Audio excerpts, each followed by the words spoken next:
Good evening, everybody, or nobody in the chat. We will see who ends up joining us here tonight on our second show of Indie Comic A.A.R. with my good friend Nandor Fox Schafer. How are you tonight, Nandor? I'm doing great, Michael, and I'm offended that I wasn't your first guest, Look, man, so I had just gotten Man with No Strings in the mail, Yeah.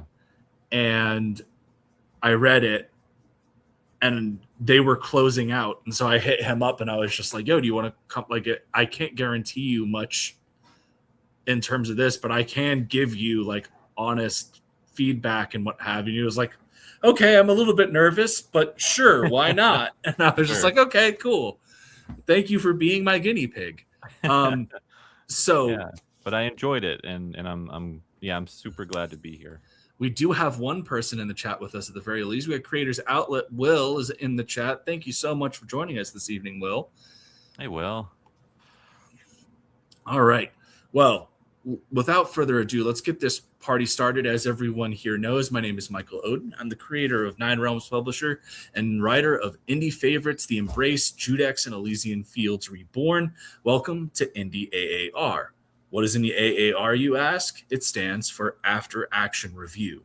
For anyone that served in the military, you already know this, but the point of an after action review is to give a brief overview of a mission, or in this case, give the synopsis of the story the creator is trying to tell, and follow that up by giving 3 sustains and 3 improves. This concise form of feedback is perfect for giving constructive criticism for writers in the indie scene without making anyone feel like they are put on the spot. No one is perfect, and everyone has room to improve. So without further ado, today we are looking at Man-Child, issues 1 through 3. I know that I have 4 books here, and we're going to talk about this, Nandor, because I hate you. I hate you for managing to pull this off. But we've got issues 1 through 3 of Man-Child here. And before we start really diving into my thoughts on everything, how about you tell us and everyone here in the chat, what is Man-Child? Give us our breakdown. Tell us the story that you're trying to tell here. And hello, Cosmortal Comics. Thanks so much for joining us.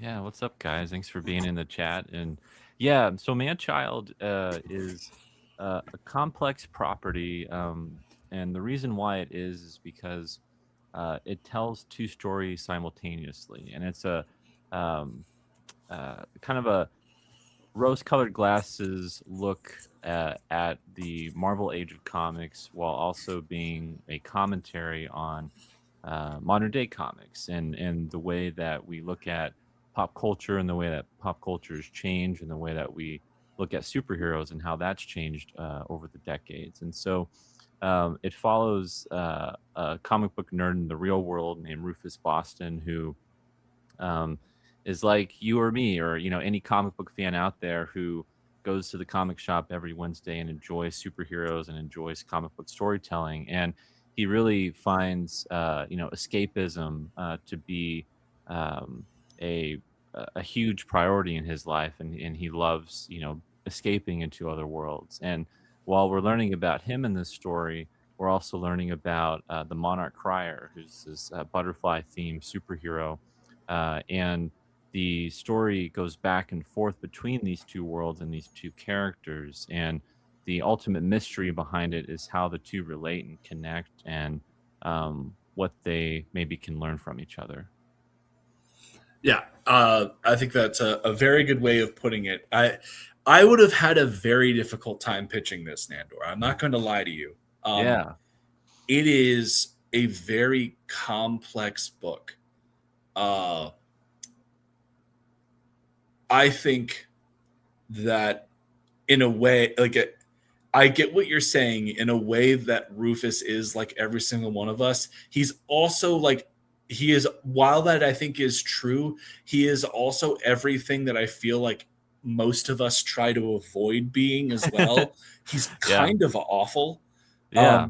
It was funny. I was talking to He's a lovable, pitiful character. Yeah. I was talking with Miranda, my fiance, prior to the show, who's also a big fan of yours. Yeah. She wanted me to make sure to yell at you about when we're getting Fabled Offering 2, which I'm here as well, because that book, Nandor, screw you. Like, that was absolutely fantastic. Thank you. If I hadn't already made my very strong opinions about Fabled Offering known to pretty much everyone I've known, I would have had you on to do this for Fabled Offering. But it doesn't make you sweat at all if you already know that I fucking love the book. Yeah. Well, that means a lot. And thank you for reading Man-Child, in the first place. Like, yes. anytime someone takes time out of their day, you or Miranda, any fan or anyone who gives my books a chance, like, that's all I want, is like, just give me a chance and read my work and let's talk about it. And Man-Child Absolutely is one of those, in all my books, but Man-Child in particular, I strive to kind of make a conversation starter, around it. And I think that there's interesting, because what I was going to say is I was talking with Miranda, and I think the way I described Rufus, because she's read the first issue, she hasn't read any of the others yet. The way I described Rufus is he's a comic book Holden Caulfield. I think that's like the perfect way to describe him. Yeah. Like, there are parts where you go, oh man, like this guy kind of pulls at how I feel, and then you find out he's completely full of shit.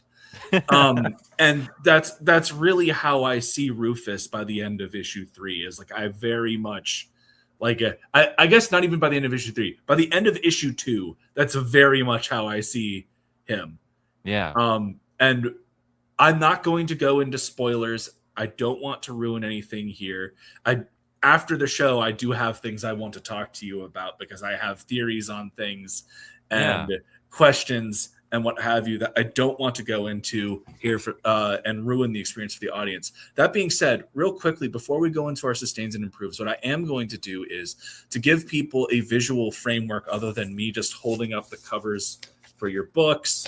And screw you once again, Steve Epting, you son of a bee. Like, Steve Epting, the Steve Epting, co-creator of The Winter Soldier. Steve Epting, the man who partnered with Ed Brubaker on quite possibly the best Captain America run, not only of the past 40 years, but of his entire existence. I hate you. This is an accomplishment, and we have talked about how you got this. I am incredibly impressed. Very jealous. But man, what a great thing. Thank you. Yeah, I'm hoping, just a little sidebar here, Steve is going to be in Kansas City, Missouri for Planet Comic-Con next month, and I'm from Missouri, so I'm hoping to like meet him and talk with him, and if we can hang out, that'd be awesome too. But he's such a sweet guy, and he's been super gracious to me. And if anything, it'd be great to get a photo with him and Man-Child and just kind of talk about it. So he was at Baltimore. When he was still working on your cover, and you had just shown me, because I knew about this before you even revealed. You and I were talking, and he was like, "Guess what I got?" And I went, "Fuck you." But like, so I went, and I actually told him, like, I was talking with him, and I was just like, man, I can't talk to him about Nandor's freaking cover. I want to so bad. Oh, that would have been so cool. Yeah. But like, it was very difficult for me not to say anything, because like, I was there, and like the crappiest part of it is I was at Baltimore with my kid, and for whatever reason I just hadn't put 2 and 2 together, and so I didn't bring my copy of the first issue of Burden of Dreams, which is my favorite Captain America story, which is the first issue of Bucky as Cap. Yeah. And I had that with like the special cover with the the Alex Ross cover with him all like charging towards with the American flag in the backdrop. Yeah. I had that back at my house. Mm. And I literally got back from Baltimore and I just went, I fucking hate everything right now. I just completely screwed this up. But all right. So moving on to your books. I'm going to pull up your crowdfunding campaign, your Kickstarter. I do have Nandor's website in the description of the video, so you can get it there. I'm sure that Nandor would prefer you to get it from there so that he's not getting any of the Kickstarter stuff taken out. Yeah, but for sure. Let me pull up Man-Child 1 through 3. All right. And you can also get the books through here. They do Print Ninja through here. There's that just absolutely stunning Steve Epting cover. Still mad. I don't think I'll ever get over it. Oh no. Yeah. Yeah, these covers are beautiful, and we're working on issue 4 right now, and I can't wait to talk about who may or may not be doing covers for that. But I'm really proud of what we have. So here's our lovely protagonist, Rufus. This charming man. Yes, this charmer. And then here we have the Monarch-Crier. I really appreciate you go out of your way during these Monarch-Crier things to really make it a love letter of the Silver Age. Yes. Yeah. Everyone has double alliteration. You also named the love interest, Joan. Yeah, Joan. For Joan, I'm assuming, because this is not a particularly hard thing to assume, I will give one very brief spoiler because it's not really a spoiler. It happens in the first page of the book. The inciting incident is effectively the death of this universe's Stan Lee. Like that's it. Is that okay for me to share? I know that I already did, but that's literally the inciting incident. That's the thing that kicks everything off is the death of. You very cleverly change the names up and everything like that, so that way you don't have any potential issues with big mouses and stuff like that. No lawyers calling me, But the inciting incident is the death of this prolific comic creator, and that is what gets the ball rolling. And so for the love interest of the Monarch-Crier to be Joan, when we know that Stan Lee based Gwen Stacy allegedly off of his wife Joan. Correct. Yeah. It was a beautiful tribute, I think. So like you really do put a lot of love in there. And obviously very reasonably priced stuff. These are some of the interiors, the artists that you have on this.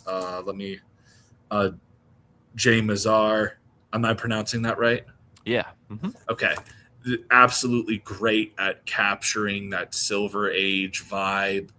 And I like how that translates so well even into the normal world stuff, because on the silver, like when you're doing the Monarch-Crier, his use of the use of color and everything like that looks like an old Silver Age comic, but then with the way that he's drawing the normal world stuff, those colors are still that kind of bright, vibrant Silver Agey thing. Yeah. But somehow it manages to make everything look so mundane. Yeah. And I think that that's like perfect. Yeah. So yeah, there's that was something that was an issue before I started working with Jay, and I was working, writing the book.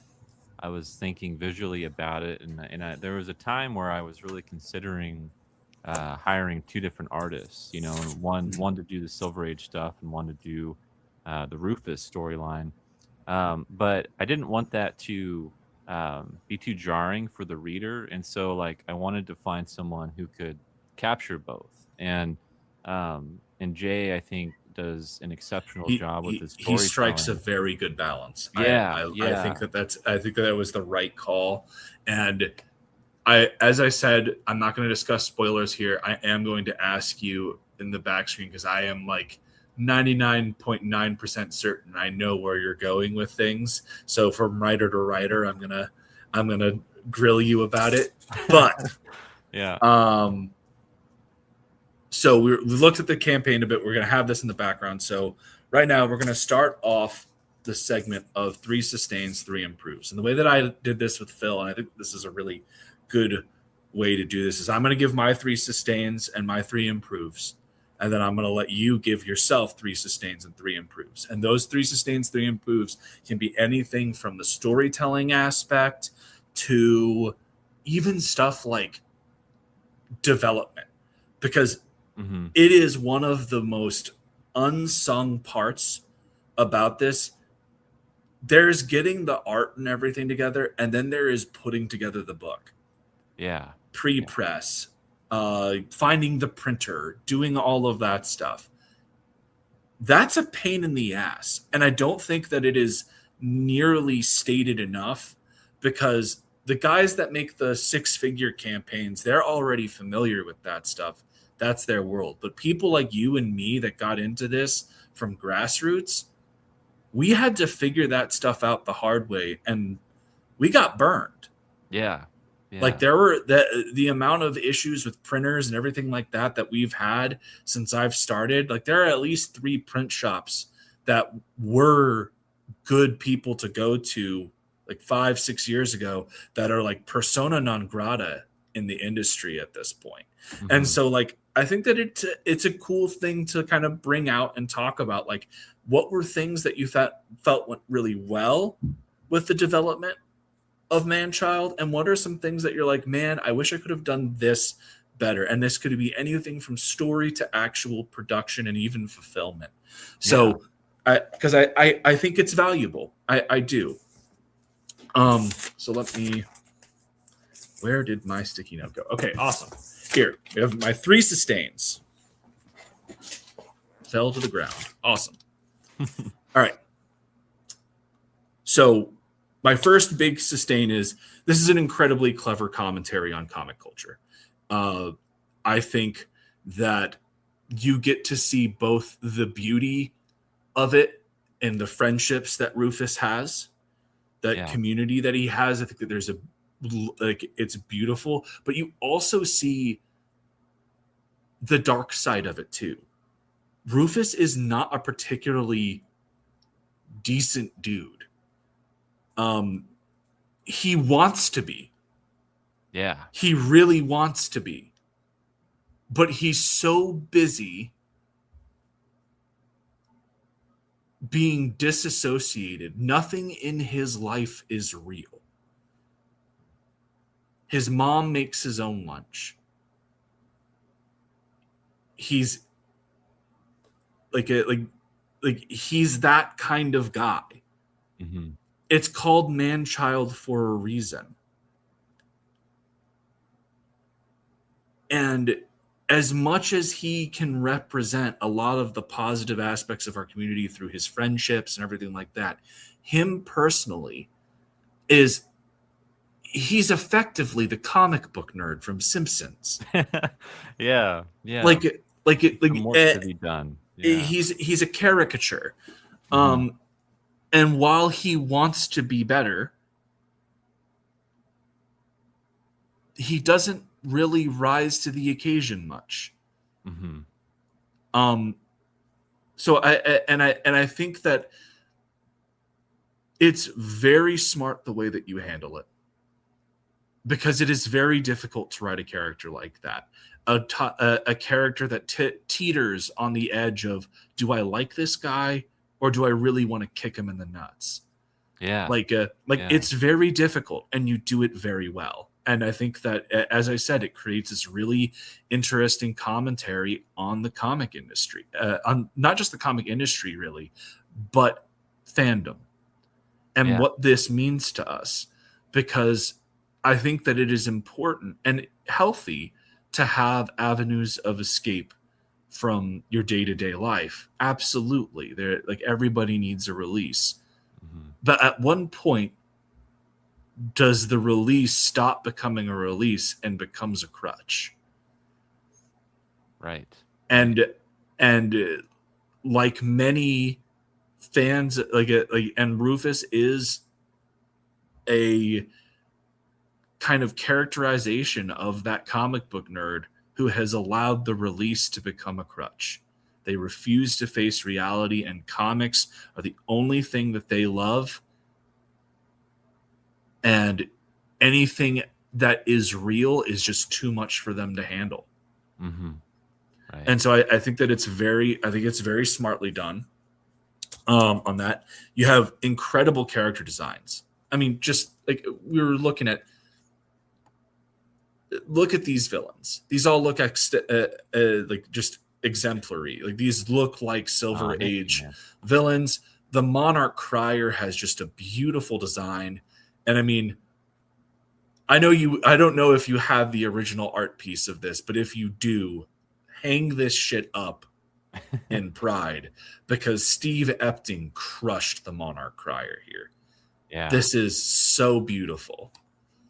Yeah, I think that design, I'm not 100% sure, but if I recall correctly in our email exchange, like, I think that is what kind of won him over, you know? And artists are always looking for something fun to draw, and Yeah. something different and exciting, and like how can they approach it? And yeah, the designs for all the characters were very painstakingly taken upon, and Jay and I worked really hard to make them sing well.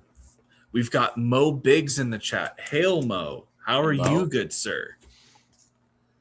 All right. And so 3 sustains. We've got the last one is, and I said this earlier in the stream, but this is like probably my biggest one, is that it is this, all the Monarch-Crier stuff is a beautiful love letter to Silver Age storytelling. You've got double alliterations for all character names. You've got the zany dialogue that you'd find in a Stan Lee book from the 1960s. Like, you really poured your bleeding heart for that era of comics into these sections of storytelling. Yeah. And I love it. Thanks, man.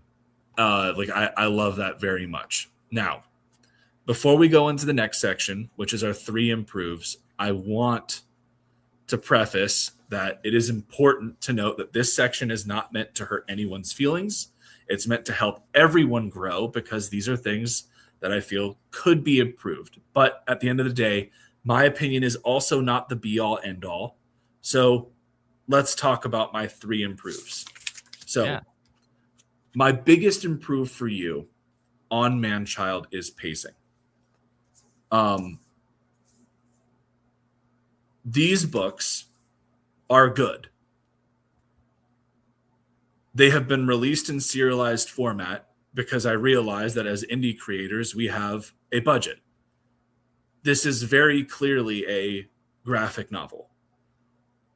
I have a feeling that once the entire story of Man-Child is out, it will be a crowning achievement. I think it is going to be great. That being said, starting from issue 1 and having, like, I had the benefit of I got to read all of these first 3 issues at once. Yeah. But if I didn't have that, I'm not sure how eager I would have been to come back for issue 2. Okay. At the end of the day, there's not a lot that we learn. And that's not your fault. As I said, I understand we're indie creators. That's not something that we can control. We have budgets. We have to work within our means. But this is where I am just being completely objective. It's very clear you have a vision for this entire story. Everything blends together really well between each issue, and every single issue, I like the book more. Nice. Nice. But that first issue, being a first impression, if I were to have read this and I had to wait another month for issue 2, I don't know if I would have come back for the second book. And so I'm just being completely objectively honest on that. Yeah, that's fair. Totally fair. The other thing is the double-edged sword of this being a love letter to the Silver Age, in that it doesn't make itself particularly accessible to all audiences. There are a lot of people that could pick this up and see all the Monarch-Crier stuff and be turned off by the setting piece dialogue and everything like that. And 100% what you're going for. And like the whole point is for it to feel like a 1960s era comic book. And I love that about it. But there are people who could come in and be turned off by that because they don't like that style of writing or they don't like that style. And so that's just, again, these are objective criticisms. And those are really the only two that I have. I couldn't think of a third one. I really couldn't. I'll take it. I think that the biggest thing here is that when the series is done, I would like to have you on for another one of these shows. Yeah. Because for sure. I want to see how things come together. Because I very much feel that the biggest hindrance on this series is it being released serialized. I think that it would have benefited incredibly from being, because I know you have this entire thing written out. Oh yeah, for sure. And you've had it written out from the start. Yeah. Like everything is so put together, and the only reason why you did not release it is because you were like me. We can only we do not have we do not have the ability to just produce the entire thing. It is fiscally not within our means. Yeah. So I get that. And so now we'll go on to the your sustains and improves. I'm going to check in with the chat here because we've got some people joining with us. Sweet. So Mo Biggs is excellent. Thank you, Hail Nandor Ogden. Love letter is itself an alliteration. Yes. Ogden Gunstreet. I have never once accused you of cyberbullying. Cyberbullying, yeah. We got Crazy Mad here in the chat. What up, Crazy Mad? We've got 4 people watching. That's awesome. Ogden, if this was an 80s teen movie and you said this to Nandor's face, he would play his jock cronies to stuff you in a locker. I mean, that would be a tough sell. I'm not the smallest guy. That's right. Ever. It'd have to be a massive locker. Yeah. Is this Unshackled Nerd Rage critique an homage to the recently departed Robert Carradine? No. That's horrible. Oof. Oof, Mo. Too soon. All right. Don't let Ogden's merciless critical lashing undermine your confidence. Michael knows Nandor. I feel bad for Nandor. This story sounds like it will age very well for years moving forward. I think it will. I genuinely believe that when this is done, it is going to be on par with everything else that Nandor's done, maybe even stand a bit above it. I do think that this is very good. So Nandor, let's get your sustains and improves. So what are your 3 sustains? What do you think that you did really well with this book? Whether it's storytelling, whether it's production, fulfillment, what are things that you are proud of when it comes down to this story? And yes, I will allow you to use getting Steve Epting for your for your third cover as one of them. As one of them. Yeah, I mean, I do want to start out, by saying like really it's all of the cover artists that I have been able to work with this book that I don't know. I've been able to fulfill a lot of dreams and it's kind of strange in a way, because in the same way that this book itself is kind of about escapism and like aspiring to transform and to become something better than maybe who you are. Like working with these artists has been a part of that for me in like a very meta way, where it's like working with Steve Epting was a dream that you know I never thought would like come true, and to be able to do that with a superhero character in particular, it just really tickles me. And Tom Riley, um, Jim Rugg, uh, Tony Harris. I mean, so many amazing artists that have done amazing runs at Marvel and DC, and um, like Nick Pitara is another one. I know you have that cover, and it's just Dude, like, yeah, insane work from Nick Pitara. I have the original of that one. You suck. Yeah, yeah, and I have Tom Riley's original too. But yeah, just like it's such a dream for me, and to be able to do this and to like play to these artists' strengths, and to play into that. And so like that's something that with the remainder of the series, which will be 6 issues altogether, um, I'm hoping to keep that momentum and to keep that um, um, you know, repertoire of amazing artists that have done amazing work that I love, that I loved as a kid in particular too. Not just like great artists, but like nostalgia for me in a way. So that's definitely one. Another sustain would be I'm really proud of um because it was such a challenge for me. I didn't know if I'd be able to do it because comics are all about real estate, right? And Mhm. like how much story you can tell in a chapter and or an issue. And I really tried, to like it's hard enough to tell one story within an issue, like a complete story within 20 to 25 pages. Um so to try to tell two at the same time and to go back and forth between the two and Oh, like give readers enough meat for both stories, trying to find that balance was something that I didn't know I could if I could do that because I'd never done it before.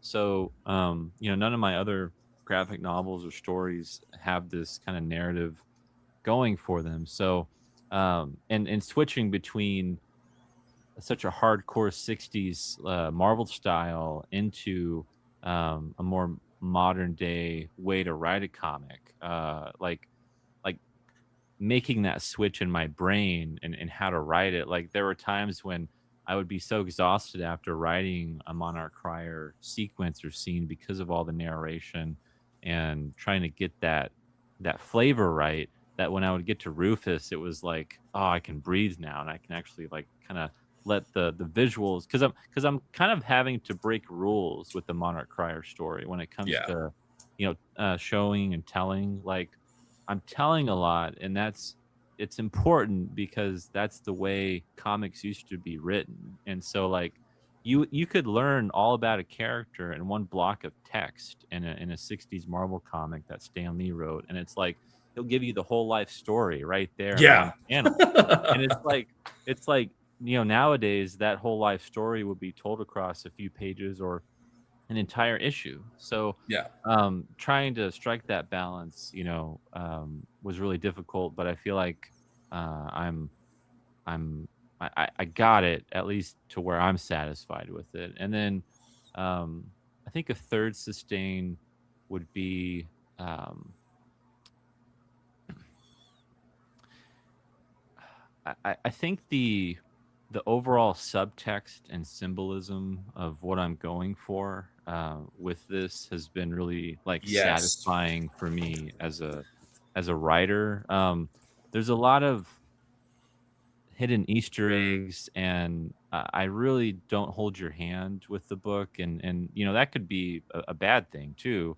But it's kind of my writing style. I really like to get the reader to to engage with the book more so than read it, put it down, and just kind of be like, you know, that was fun or whatever. Like I kind of want them to be like, wait, what did I just read? Like what is he trying to say? Like, and asking more and more questions. And that's something that I never want my stories to be confusing, and I definitely don't want Manchild to be confusing, but I want it to be able to um kind of challenge you in a way to make you think about, am I this kind of comic book fan? And like, why am I reading about this butterfly character? And, what does that symbolize for Rufus, and the idea of, metamorphosis and like things like that and how we can play with that. And so, um, you know, the visual symbolism of the story itself, and like I said, little Easter eggs that maybe I just, I get entertained by that is kind of more there for me, but I'm hoping it's coming through in the story itself. Um, so yeah, those would be, I think, the three sustains, and for three improvements. Before we do that, I do Sure, not mean sure. to cut you off. Crazy Mad said, my condolences, mode, rip Felix. Now, I don't know if you, I'm sure that you were aware of Felix Haas. He passed away recently. Oh my gosh. Wow. Do not know the circumstances. I found out about it just a few days ago. Mhm. And so since Crazy Mad has brought it up, I do want to take a moment to just say, if any of his family are watching this, he is incredibly missed. He was a good friend to Yeah. everyone in the indie comic scene, did a lot for everyone between posting links and YouTube shows, backing projects. Yeah. He was just a really good dude, and he is missed. And I feel incredibly guilty because Dean and I are both Dean and I both are feeling a little bit sad about it because he backed the Embrace too, and we haven't gotten a chance to fulfill that yet. Yeah. So I've got to figure out a way to do a tribute for him, and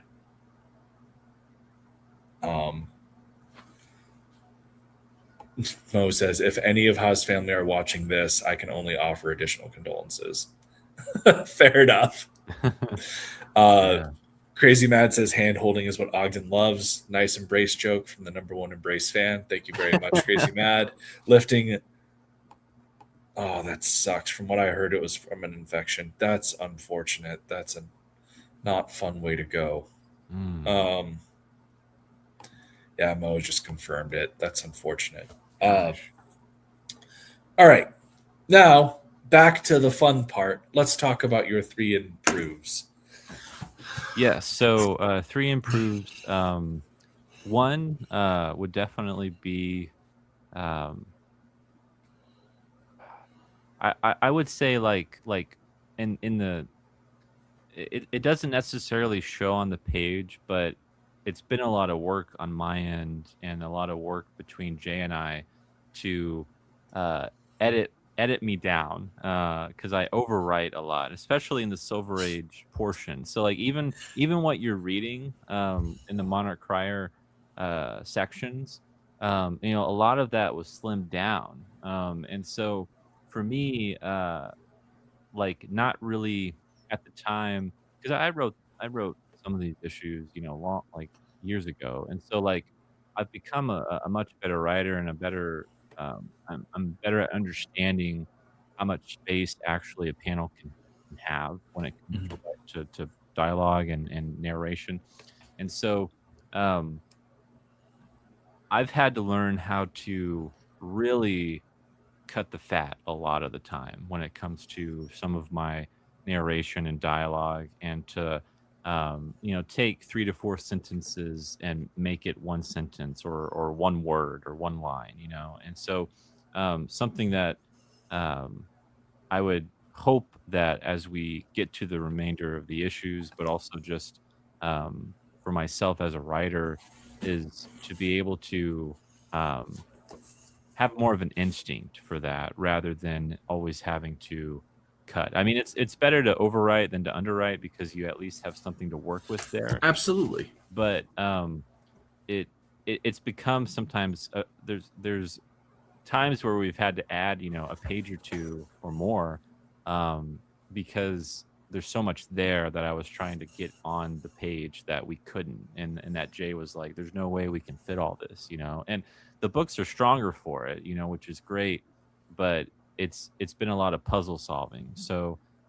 that's something that, I don't want artists or letterers or anyone that I work with to get a headache over, over my writing, because I'm trying to, like, get a few more snappy dialogue moments here, or see if I can crack a joke better. So I think that's something that I would like to improve. And then um, I think you brought up the idea of releasing it as a graphic novel, and we talked about that, and that's something that I've struggled with in like my like should I have just kind of bitten the bullet and tried to work on this over the years and finish it and then release it to to get the effect or the impact that I wanted. And I think the format of any of your books that you're trying to release, it's really important to understand how your story can be served better and the best, and learning like how you can play to an issue's strengths, rather than a graphic novel strengths. And a part of the reason I chose to do floppies first, or single issues, was because I wanted to also give that feeling of reading a 60s comic, even though it's not newsprint, which is another thing about format that I considered and I actually want to do. Like, I would love to re-release these issues and do like a newsprint wave of I think maybe. that would be awesome. I think that's actually an incredible idea. Yeah, Like, yeah. get an artist to do like full on like 60s homage covers for each issue, Yeah. like replicating some of the most iconic covers from the Silver Age for each one. Right. I think that would be sick. Yeah. I Yeah. And see, highly endorse that. yeah, I would, that's something that I feel like you could get more of the impact of the story, and through the paper, and through the way that it feels. And for me, it would just um, be such a like a time capsule that we could use to promote the book better, and give people a sense of like, man, it feels like I am reading something that is from 1963 or 1964. um, so yeah, I think the format would be an improve. And then the last one, I'd probably say um, scheduling of the issues, like when it The comes to bane of every indie creator's yeah, when it existence. comes to when like I've done seasons where these 100+ page graphic novels that I put out for the first 2 volumes, and it was like I gave people uh, a meaty story that could hold them over until the next book, right? Because Yeah. it's like there's a lot there. And with Manchild, again, I guess it's kind of tied to the format, but it if I could release, the entire series within a year, like that would just be incredible, because it like gives me the opportunity to not lose any fans and lose any readers, and to hopefully show you what we're capable of and what Jay and I can do. And doing a Kickstarter, while I've done, I'm working on multiple series, but having only such a limited amount of time and resources to do a single issue of this, like the first issue came out, I think, in 2021 or 2022, and it's like, um, it's just slow, and so it's really annoying, and it makes it a lot harder to keep that momentum. But thankfully, with every campaign that we've done, um, they've all been successful, which is great. But they've all have had um, like growing backer numbers. It's not like a major amount that's keeps coming, But that's what's but important. I but feel yeah, like it's still growing. It's just no, um, I think that's an incredible thing, and your body of work speaks to that. Like, man, I tell you, do you remember how we met? I'm trying to remember. Pop XP, you were promoting yeah. Seasons Volume 1, and I was promoting Elysian Fields Pyramid Gambit, which did not go well for me. So I'm sitting there, and you're like, I don't even think you were 21 at this point, but like you're on this show talking about Seasons with Billy Tucci, and I'm just like, who the fuck is this kid? I ended up backing your book just out of curiosity.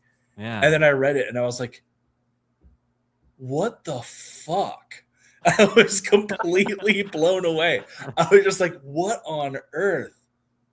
What? And then like that's when I actually started to like interact with you, and I was like, man, this book was great. And I got all of the like I like whenever you have a campaign, I try to make sure I can get in there because man, you do some incredible stuff. And Fabled Offering destroyed both Miranda and I. Like man. as parents, we got to the end of that book and we were like, Nandor doesn't have kids. Yeah. Like not that you know of, no. No, fair enough. But like you have and you're one of those people that like I genuinely see you going really far in this industry. I have no idea what the future holds in store for me, but like I can say with certainty that like I fully expect you to be getting more and more stuff as time goes on because you got a talent for this, man. Thanks, Michael. That means a lot. Now we did get joined by Phil Diaz from Zaid Comics. He's in the chat. I kind of wish he'd written a book himself. The dialogue he'd come up with for his videos always shocked me with how funny it was. Okay. For Felix. So Felix would make a great 1980s after-school special gangster that Odin loves to write. Look, it was one line of dialogue. Come to think of it, Phil should do a book someday. He's a creative guy. Right. Oh man, I just always remember it because it was like one of those things where I was like, man, who the fuck is this kid? How is he on this channel? I was like, how on earth? And then I read Seasons, man, and it was impressive. Like it's a great book. Ogden hadn't been that mystified over comics at that time. He didn't hate Battle Brick Road. Fuck you, dude.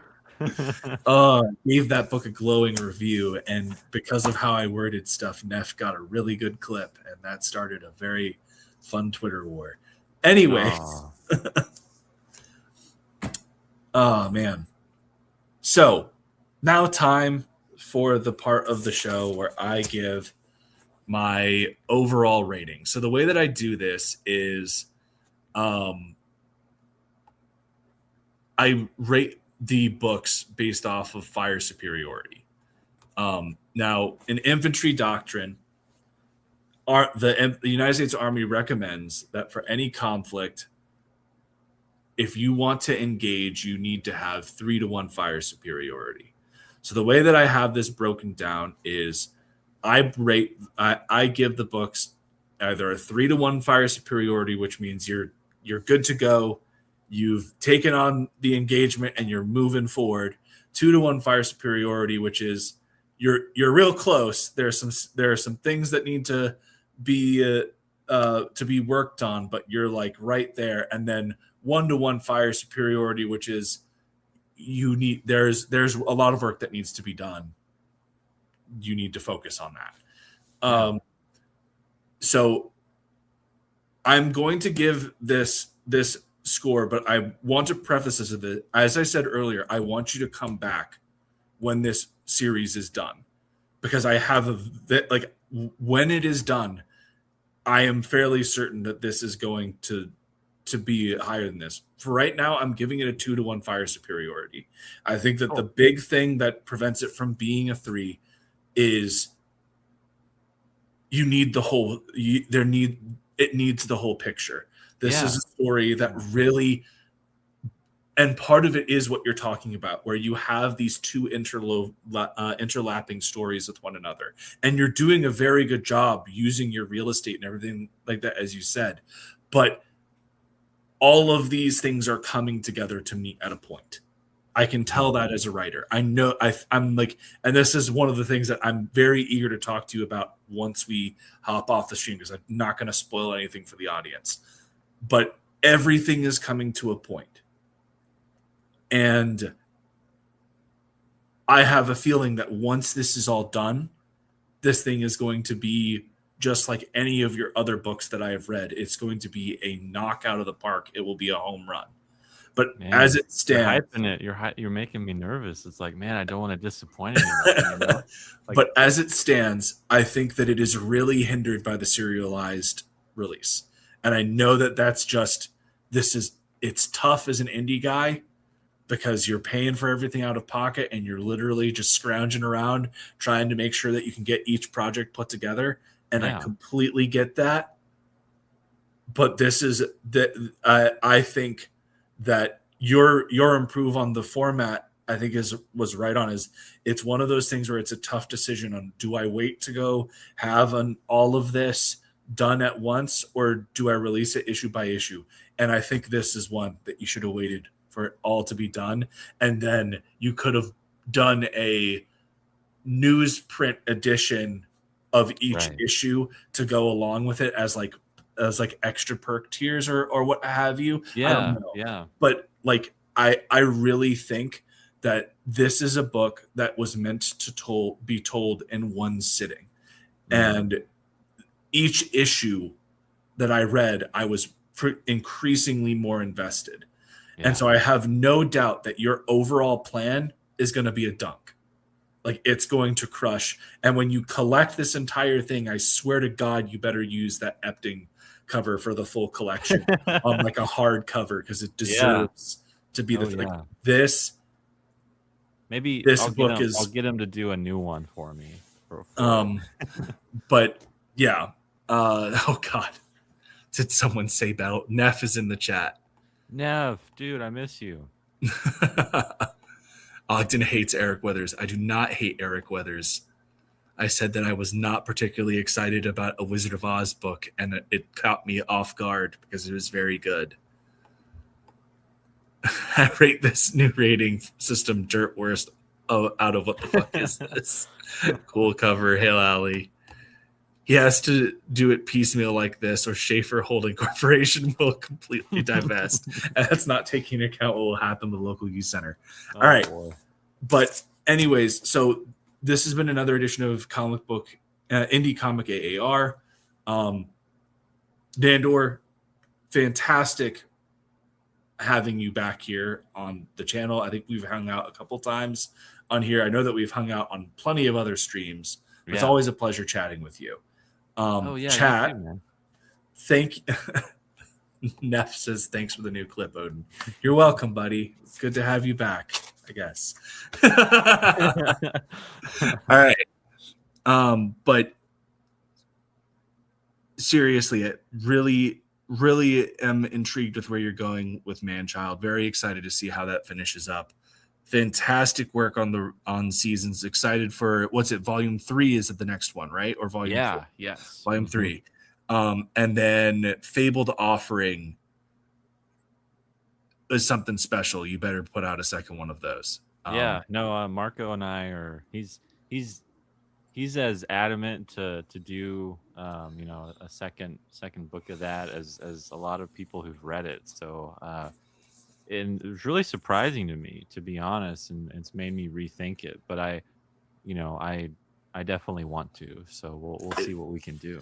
It's a heck of a story, man. I think that you've got a lot more to explore there, and it's really good stuff. But thanks so much, everyone, for coming to hang out with us. Nandor, always a pleasure. You guys have a good night.